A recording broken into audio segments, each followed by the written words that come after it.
On va parler maintenant du Togo pour évoquer la nomination d'un nouveau Premier ministre, le gouvernement qui est très attendu. En début d'après-midi, aujourd'hui, le président de la République a pris 2 décrets qui ont été lus à la télévision nationale. Le Togo a donc un nouveau Premier ministre, ou plutôt une Première ministre. Il s'agit de la ministre Victoire Sidemero Tomega Dogbe, très connue des Togolais, qui donc remplace à ce poste comme Selom Klassou, qui a déposé sa démission en fin de semaine dernière. Également nommé à d'autres postes de responsabilité, Malik Nachaba, ministre secrétaire général du gouvernement, et Sandra Ablamba Johnson, ministre secrétaire général de la présidence de la République.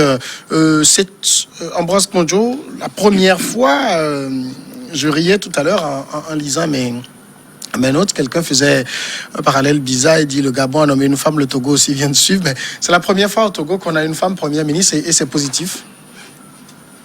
Non, d'abord sur la question du genre, je crois que le problème se posait et je crois que c'est là où on peut parler de rupture par rapport à la nomination d'un Premier ministre ici au Togo. Mais quant à ce qui concerne ma position dans ce classicisme gouvernemental RPT uni, je crois que pour moi c'est un non-événement parce que le Togo va encore sombrer davantage, je le dis, et en toute honnêteté, le Togo risque de vivre encore, les Togolais vont encore vivre dans la misère la plus indescriptible que on n'en a jamais connue par le passé. Pourquoi je dis ça? Victoire Tomega Dogbe, je n'ai rien contre elle. Peut-être elle a pu faire ce qu'elle a pu. Normalement, on devait la remercier. Elle a plus de 65 et qu'elle prenne calmement sa retraite quelque part pour avoir servi au Congo et ailleurs aux Nations Unies avant de revenir. Elle n'a pas 65 ans. Elle a quand même dépassé 60 ans. C'est ce que je sais. Parce qu'il y a des gens de ces collègues qui ont fait l'université que je connais qui ont quand même confirmé ça. C'est une vieille dame que beaucoup pense qu'elle est encore jeune. Ce n'est pas une jeune, elle a dépassé 60 ans. Allez vérifier. Est-ce que c'est une question? Donc, c'est pas ça qui fait le débat. Le débat, c'est que, est-ce qu'elle peut tenir au niveau du poste ministériel, premier ministériel qu'on lui a donné? Pour moi, c'est un non-événement. Tenir en quel sens? Tenir dans la rupture, en allant vers le développement concret du Togo, en allant vers l'innovation.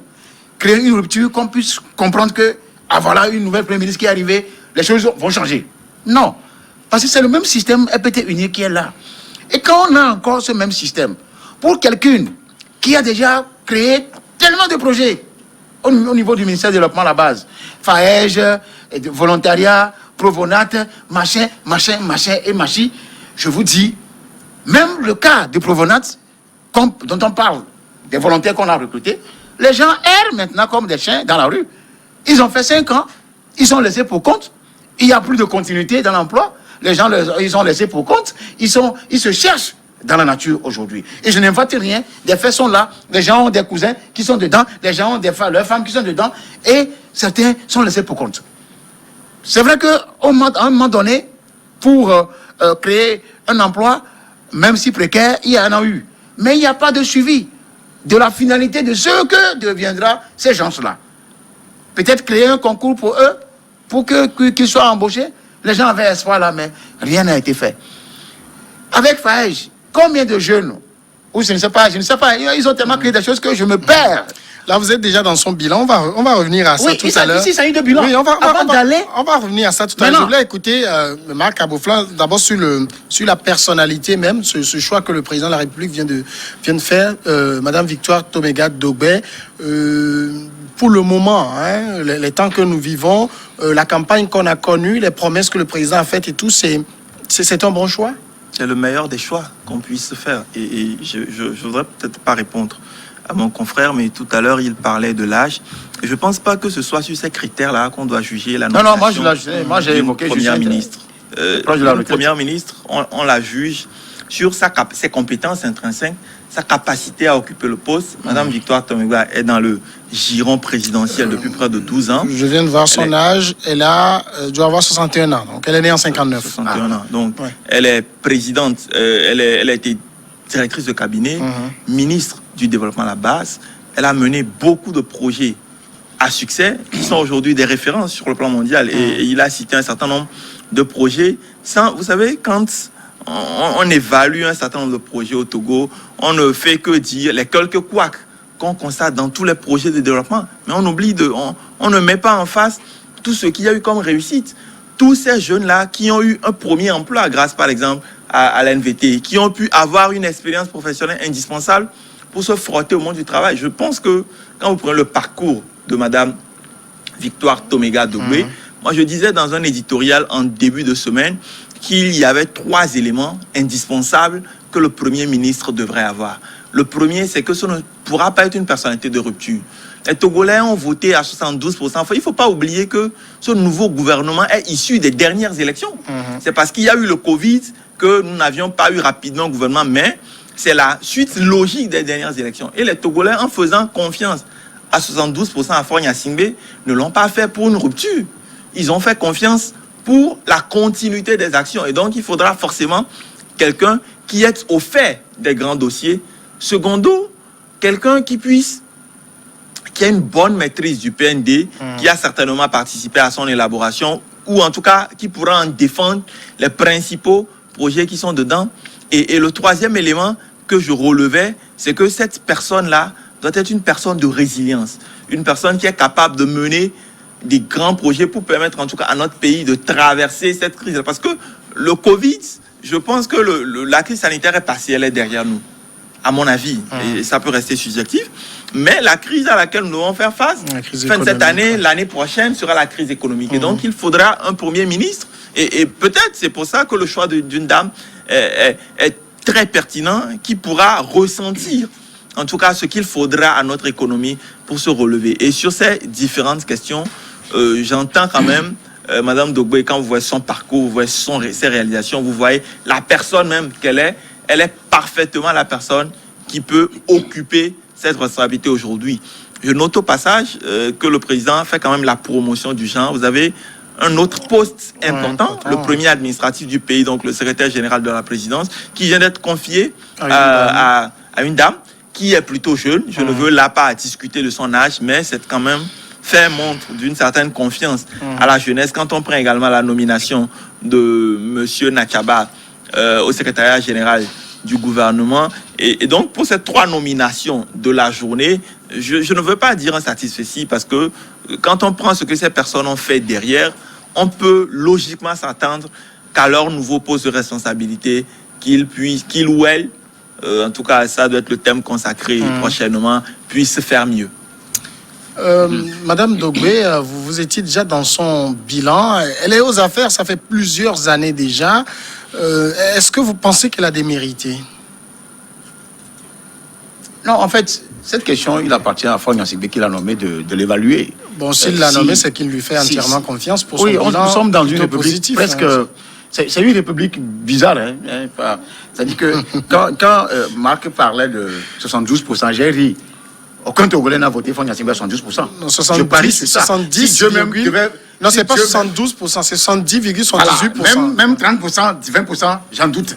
Si Dieu même devait descendre là... Vous n'êtes pas président de la CENI. Mais vous n'êtes pas la CENI. Non, quelle CENI? Moi, je m'en tiens au chiffre de la CENI. Oui, tu as raison, parce que c'est les mêmes personnes, ceux-là qui sont partie intégrante de UNI, qu'on place à la tête de ces institutions, y compris au niveau de la Cour constitutionnelle. Donc, ces institutions, moi, je ne fais en rien confiance à ces institutions. Maintenant, quand on parle de 72%, je disais que si Dieu même devait descendre pour évaluer les gens, ces gens-là devaient être dans un trou. Bon, revenons sur je suis en train de revenir Madame à Dogbe. Oui. En fait, j'ai dit que je n'avais rien contre Victoire, Madame Dogbe.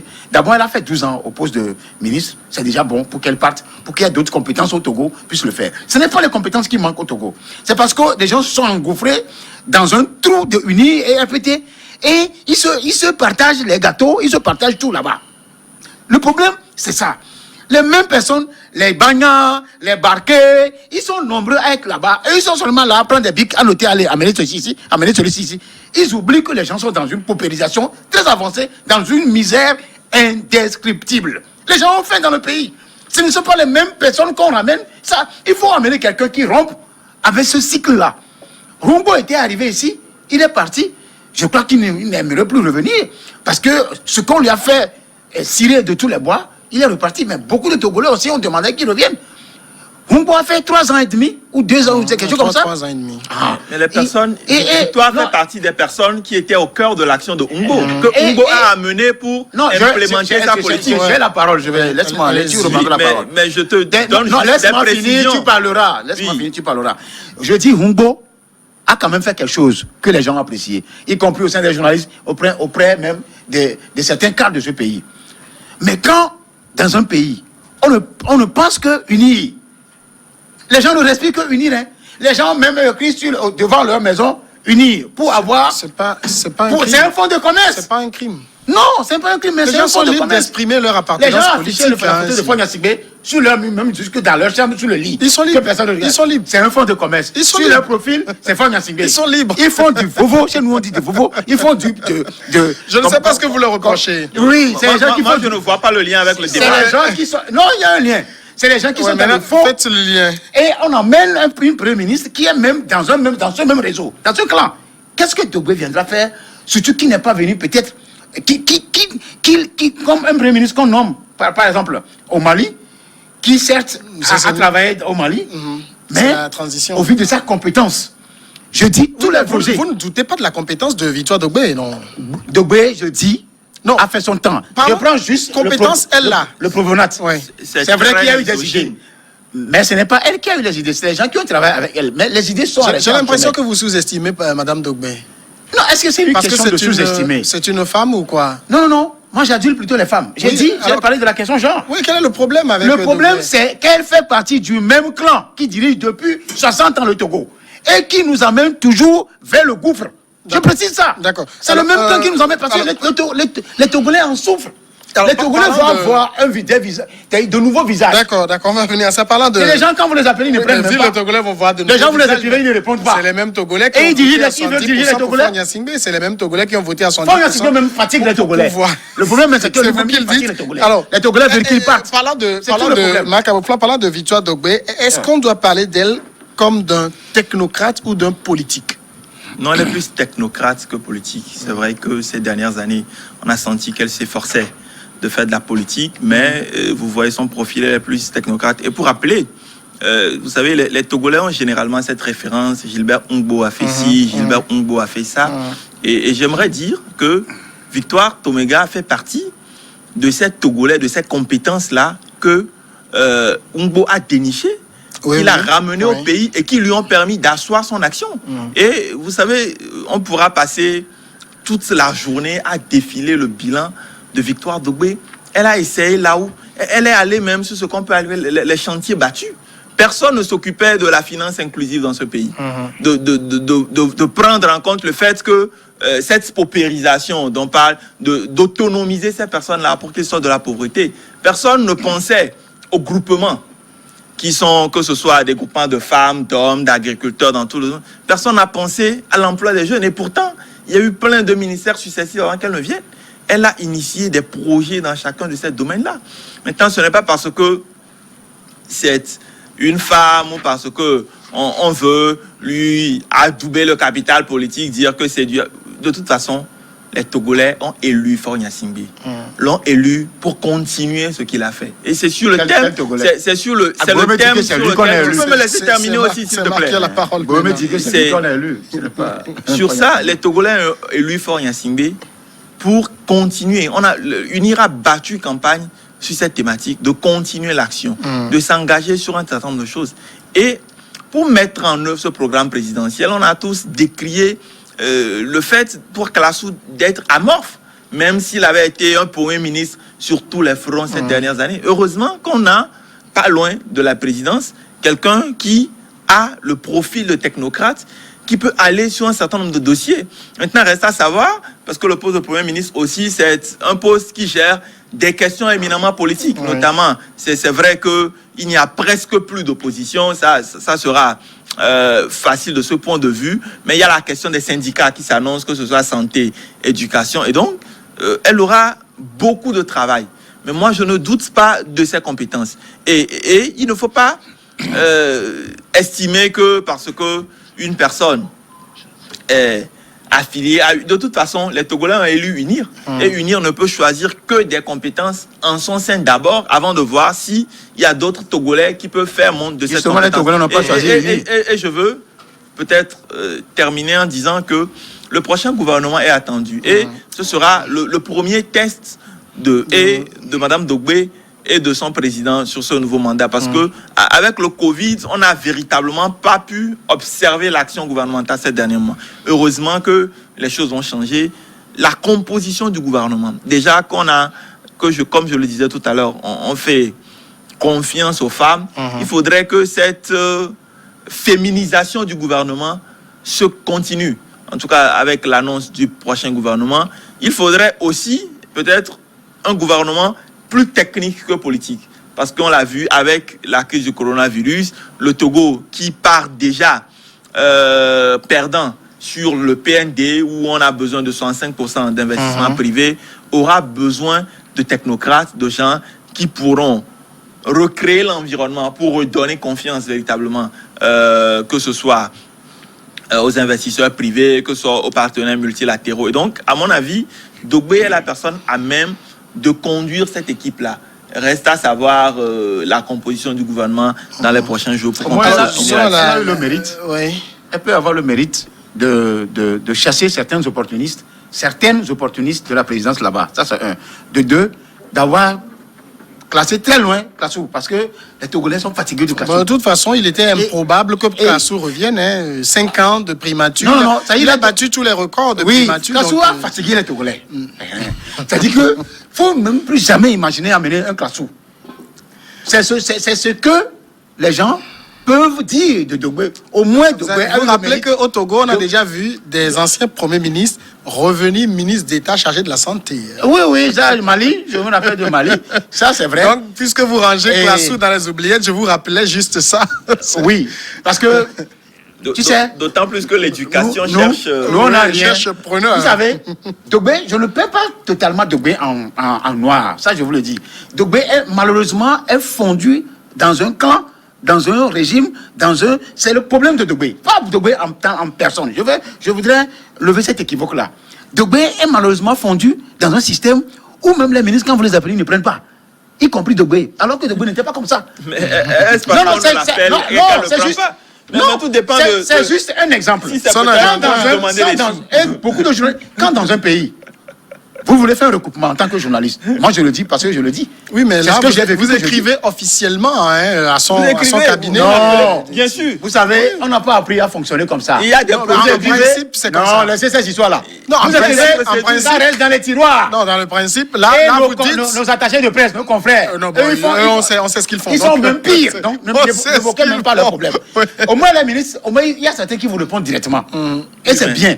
Et ça résout le problème. Vous ne pouvez pas quand la personne a une ministre qui est directrice de cabinet. Quand la personne, non, avec son ministère, de répondre à tous vos messages parce que vous lui avez écrit. Ne cherche pas à dire, à résoudre le problème. Je ne veux pas qu'on s'éloigne du débat. Revenons par exemple, puisque Marc avait chuté sur le prochain gouvernement lui-même, on connaît le Premier ministre. Oui. Vous voyez quel profil du gouvernement le profil sera l'image de la personnalité nommée à la tête de la primature. Parce qu'il n'y a pas eu de rupture en dehors de la question genre. Est-ce que dans les faits, le gouvernement est choisi, c'est vrai, bien sûr, Papillon, c'est qu'on dit le Premier ministre, c'est un homme, mais qui a le dernier mot? C'est le président de la République. Non, en fait, moi, le dernier mot, c'est les barons. C'est pas forcément Fonya Singé. C'est vrai, Fonya Singé a aussi ses hommes et femmes à amener au gouvernement. C'est ce qu'il veut qu'ils soient autour de lui. C'est ce qu'on est en train de voir en termes d'image. Maintenant, les autres qui viendront, mais il y a toujours les Baké qui proposent, les Bagnans qui proposent, il y en a ces vieux-là qui proposent. C'est des faits qui sont réels. Et on va vous dire que nous sommes dans une configuration... C'est un procès d'intention. Non. Nous sommes dans la même configuration ethno-géopolitique qui demande à ce que les gens viennent de toutes les ethnies et de certaines contrées. D'accord. Mais c'est les mêmes personnes qui vont revenir. L'image de Dogbe, qui a fait 12 ans au gouvernement, qui est toujours là, collée. Quand ma fille est née, ça fait 11 ans. C'est elle qui connaît. Et vous voyez faire autre chose que les autres. Peut-être qu'il y aura certaines nouvelles... On s'imagine que c'est son dernier poste au gouvernement. Certaines nouvelles têtes. Oui, on dit souvent quand vous arrivez là-bas, c'est la sortie. Même le poste de ministre, très souvent pour certains, c'est la porte de sortie qu'on veut remercier. Mais pas dans la plupart du temps, comme celui de Dogbe, elle est là 12 ans. elle est encore là. Mais les Togolais aimeraient voir. C'est mon ami Michel Chaza qui disait il y a au moins un nombre important de ministres qui partent parce qu'ils ont déjà fait leur preuve. Dogbé se retrouve dans ce lot-là, mais qui malheureusement ou heureusement est nommé ministre. Alors, il y aura Premier ministre plutôt. D'importants et de profonds changements dans le prochain gouvernement. Je ne pense pas. Quand vous observez Faure Gnassingbé sur tous ces gouvernements qu'il a mis en place, c'est quelqu'un qui est plutôt fan d'une certaine stabilité. Et quand vous avez le PND... Qui ne fait pas avancer le pays. Le PND où il faut quand même une équipe compacte autour. Je pense qu'il n'y aura pas des changements majeurs. Il y aura quelques jeux de chaises, 5 ou 6 entrants et 5 ou 6 départs avec le nouveau gouvernement.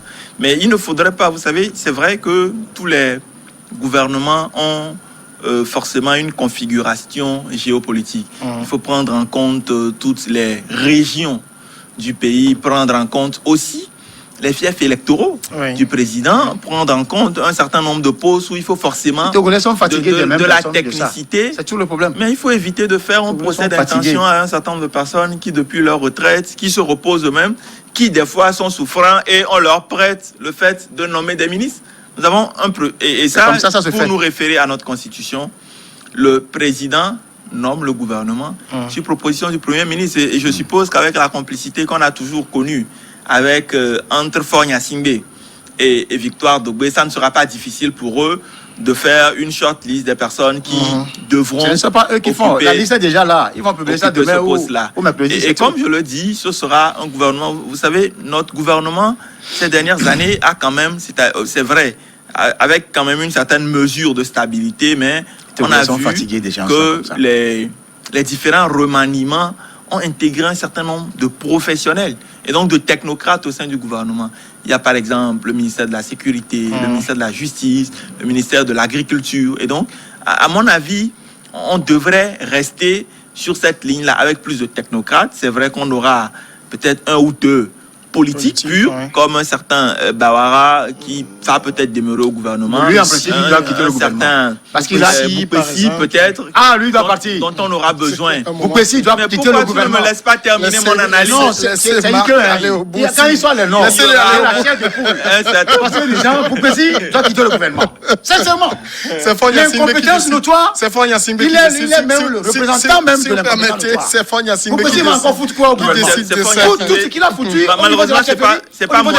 Malheureusement, c'est pas moi et toi. Et ce n'est pas parce que... Mais nous sommes des Togolais, tout comme a dû faire le ménage. C'est nous qui le gouvernent. Dans un certain nombre de chefferies traditionnelles. Boupessi a foutu du bordel. Il doit avoir tous les mots derrière lui. Et donc, je disais qu'on peut parier que deux politiques, en tout cas bien ferrés, restent en poste, notamment Boupessi et Bawara.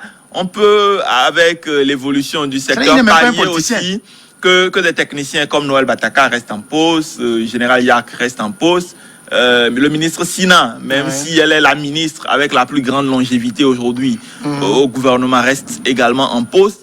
Et donc, je suis persuadé qu'il y aura... Qu'est-ce que Sina a fait? Et la connexion souffre qu'il y aura... dans ce pays. Mais c'est peut-être toi, ta connexion qui souffre. Ah, toi, tu n'as pas de bonne de connexion? Non. Et on nous vole. Si vous permettez, on va finir comme ça. On est fatigué avec rapidement. Je vais terminer mon analyse. Et donc, je pense, comme je le disais tantôt... Nous, on est fatigué de ces gens-là. 5 ou 6 nouvelles entrées, 5 ou 6 départs également, quelques jeux de chaises, quelques pas de départ fracassant? Pas de départ fracassant, je ne pense pas, parce que tous les départs aujourd'hui, c'est des ministres qui quand même pour la plupart ont fait 5 ans au gouvernement. Les Togolais sont fatigués avec les mêmes personnes là. Ça ne sera pas véritablement des départs fracassants. Je parie plutôt sur un déplacement de l'actuel ministre de l'Éducation qui va peut-être retrouver un poste où il se sent plus à l'aise. Pour ces télécommunications peut-être pour ces télécommunications. Samuel, c'est quoi les Togolais? Peut-être les mines d'énergie, mais il y a des postes où j'estime qu'ils se sentiront. J'ai la même question pour finir. J'ai la même question pour vous deux. Chacun va se prononcer. Mais pourquoi Ambroise parle au nom des Togolais qui se sont exprimés dans les urnes la dernière fois? Ils ont voté contre Faure Gnassingbé. Permettez.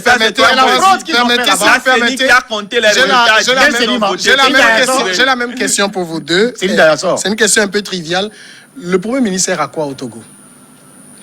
En fait, dans ce régime, nous sommes dans un régime politique. En principe, depuis 1992 avec Kofigo, on avait un régime, pas hybride, mais un régime semi-présidentiel qui consacrait un peu plus de pouvoir au Premier ministre. même avec un cabinet militaire. Un peu trop, Non. peut-être. Avec Kofi Go, on était même passé carrément un régime parlementaire. Non. On était passé. C'est le premier Là, ministre qui a je voté parle le en tant que pouvoir. juriste. Oui. Je le dis parce que on était dans une configuration pas israélienne, française, au temps de Jospin. C'était la même configuration Oui, au temps de Kofi Go. oui.